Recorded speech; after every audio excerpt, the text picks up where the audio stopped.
Oi, tudo bem? Estamos aqui de novo para conversar com você sobre essa jornada.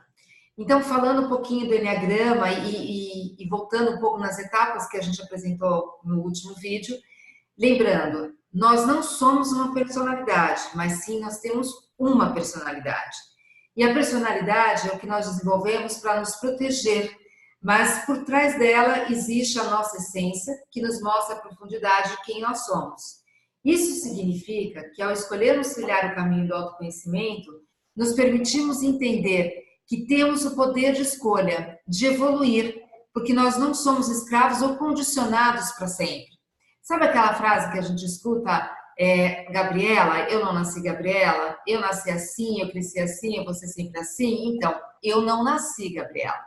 Eu nasci, eu cresci, mas eu posso me desenvolver e através desse desenvolvimento eu posso somar muito mais do que simplesmente me contentar com aquilo e com essa desculpa que a gente fala, né, na nossa zona de acomodação.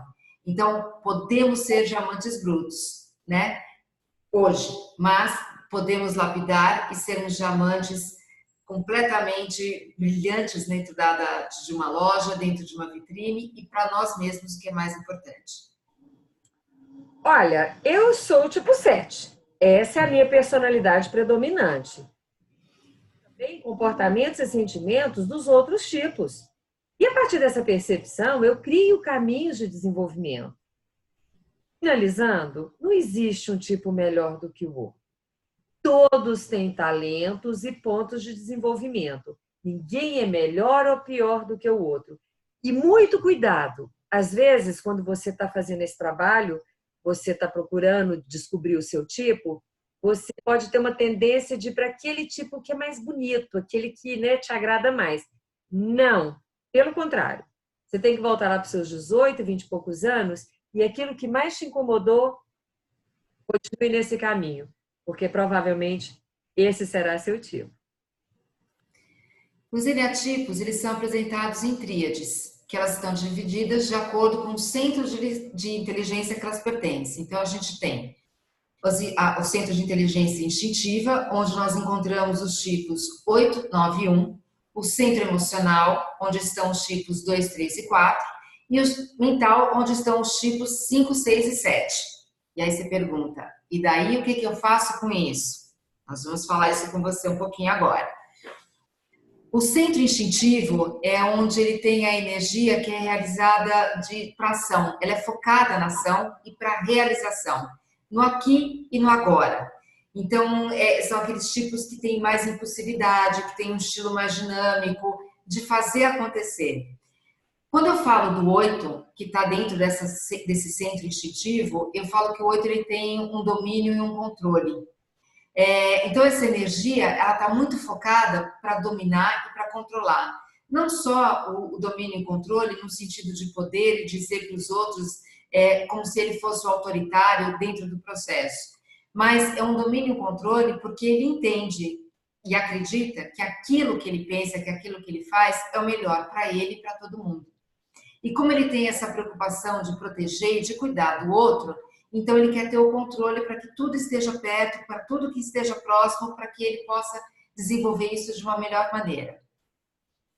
O 9, ele tem uma energia instintiva mais focada para narcotização, para omissão. Mas por que ele faz isso? Porque o 9, ele tem um perfil que é o mediador, né? Ele não gosta de lidar com conflitos ou de criar conflitos. Então, ao invés de ele colocar essa energia de uma forma intensa para o meio, para fora, ele segura isso, porque a praia dele, na realidade, é tentar manter o equilíbrio com ele e com todo mundo que está à volta dele. Então, muitas vezes, ele acaba omitindo o seu desejo, a sua energia, a sua intensidade, a sua raiva, fingindo até mesmo que isso não está nem acontecendo com ele, para não impactar, para não ter esse fronte, né, com as pessoas que estão à volta. E o 1, ele tem nesse centro instintivo o autocontrole. E o autocontrole exige uma energia muito grande, porque ele fala do autocontrole de emoções. Então, você imagina um que tem aquela característica de querer tudo certo, tudo perfeito, tudo alinhado, e as coisas não estão acontecendo dentro dessa lógica dele. Então, a primeira reação que ele tem é a raiva, é querer colocar isso de alguma forma. Só que ele não coloca essa raiva para fora, ele reprime essa raiva, ele tem que controlar essa raiva. Porque a raiva ou essa explosão não é certo. Então, se não é certo, não pode ser perfeito. E se não é perfeito, não é certo, ele não pode lidar com ela. Não é que ele nunca lide ou não é que ele nunca exploda. Tudo tem um seu ponto-chave onde se vira, onde explode, onde implode, onde segura. Eles vão fluindo dessa forma ao longo do processo. Então, esse é um pouquinho do centro de inteligência do perfil dos instintivos. Já os emocionais, a gente fala do 2, do 3 e o 4, eles têm uma habilidade muito grande de se conectar com as pessoas. Com o mundo, com as emoções. Então, é uma preocupação muito grande com o outro, de lidar com o outro, de fazer pelo outro. Isso está muito forte no 2, que tem uma sensibilidade e um olhar muito grande para o bem-estar do outro, de fazer com que o outro esteja bem, de cuidar do outro, de amparar o outro. Então, ele tem essa sensibilidade muito forte. O que, por muitas vezes, o que acaba acontecendo é que ele nega a sua própria necessidade em detrimento dessa questão de fazer para o outro. Mas esse centro de energia de inteligência emocional, ele é muito focado e direcionado para o outro. O 3, ele também tem esse direcionamento para o outro, mas o 3, ele tem uma questão muito focada no resultado, na entrega, no desempenho. Então, muitas vezes, ele acaba passando por cima dessa emoção para poder chegar onde ele quer, para poder entregar o resultado, para chegar no topo, no pódio. Então, ele acaba bloqueando essa emoção em relação ao outro, para que ele consiga atingir o patamar maior, que é o que ele busca, que é o que ele quer.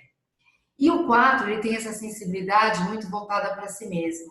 O 4, ele é muito idealista, ele é muito romântico, e ele tem esse olhar muito voltado para ele, porque ele tem todo esse aspecto que a gente fala da necessidade de olhar e de cuidar da falta. Então, ele sente muito, ele busca sempre olhar para fora, tentando fazer uma comparação do que ele tem e do que o outro tem. E que o outro tem é o que ele gostaria de ter, por isso é o que falta nele. Então, essa sensibilidade, ele traz muito para si, nessa falta, nessa necessidade de suprir esse aspecto que ele busca. Então, essa sensibilidade é muito voltada nesse aspecto. E, por fim, os mentais.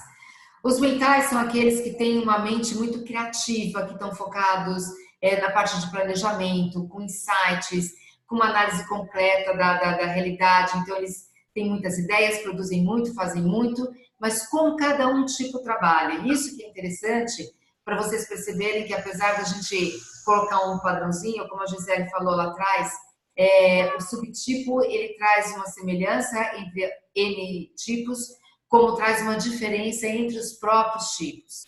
Então, o 5, nessa questão do estilo mental, do centro de inteligência mental, ele busca entender tudo. Então, é aquela pessoa que ele vai buscar o autoconhecimento, é o autodidata, é aquela pessoa que, quando ele escuta falar de alguma coisa que nunca ouviu, em vez de ele entrar no assunto, ele já vai correndo fazer uma pesquisa para se apoderar desse conhecimento e aí sim colocar essa capacidade mental em pauta e entregar isso para o universo.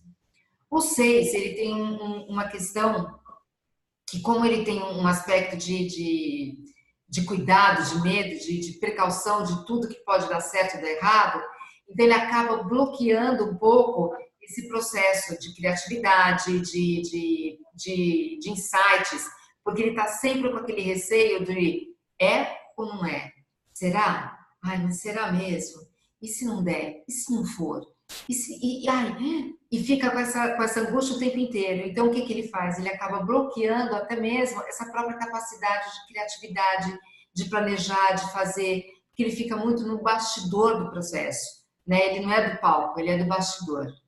E, por fim, o 7, que também é voltado para si, mas é voltado para si nesse sentido de buscar a realização do prazer, da criatividade, do novo. Então, ele está sempre buscando algo que o inspire, que o motive. Então, isso faz com que ele tenha vários insights, que ele tenha várias criatividades, o o que pode, às vezes, num processo que ainda não está no patamar de desenvolvimento, é ele acabar não fazendo, não tendo acabativa em tudo isso que ele cria.